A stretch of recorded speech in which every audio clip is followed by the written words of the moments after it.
Hi kids! Today on Read Aloud with Mama Z, we will be reading Paddington the Artist, written by Michael Bond and illustrated by R.W. Alley.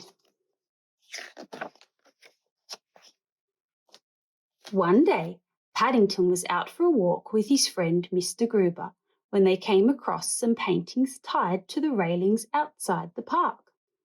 "It's what's known as an outdoor exhibition," said Mr. Gruber.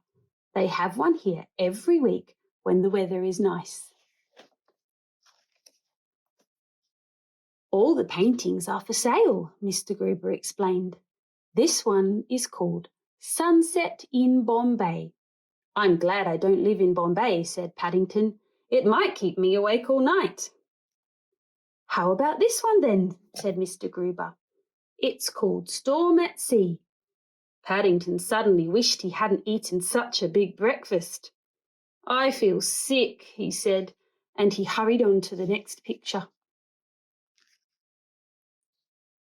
"This is a picture the artist painted of himself," said Mr. Gruber. "It's called a self-portrait. I think it looks very like him."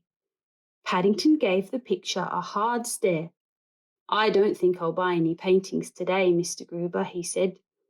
Paddington looked very thoughtful as he made his way back home to number 32 Windsor Gardens.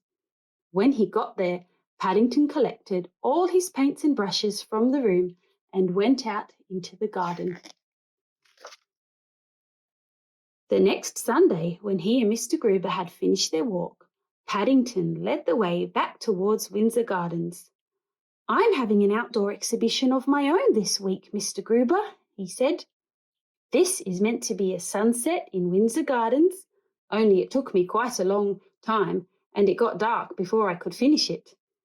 And this is a picture of a rainstorm, only it got very wet and all the paint ran." "This is my best one," said Paddington. "It's a picture of me. I've put my special paw mark on to show that I painted it myself." Mr. Gruber gazed at Paddington's portrait for a long time. "It's very good, Mr. Brown," he said at last, not wishing to upset his friend. "But I think you look even better in real life." "I kept going upstairs to look at myself in the mirror," said Paddington, "but by the time I got downstairs again, I'd forgotten what I looked like." "Painting isn't as easy as it looks," Paddington added sadly, "especially with paws. I think I might give up." "I hope you don't do that, Mr. Brown," Mr. Gruber said thoughtfully. After Mr. Gruber had said goodbye, Paddington sat down beside his paintings, hoping that someone would stop by and buy one.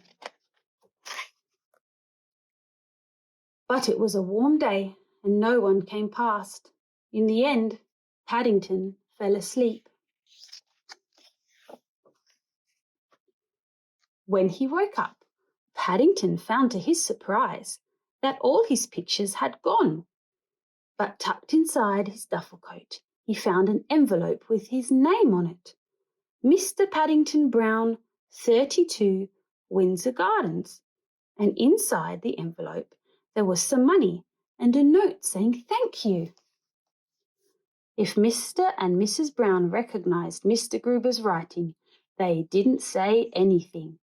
They hadn't had such a peaceful time for ages.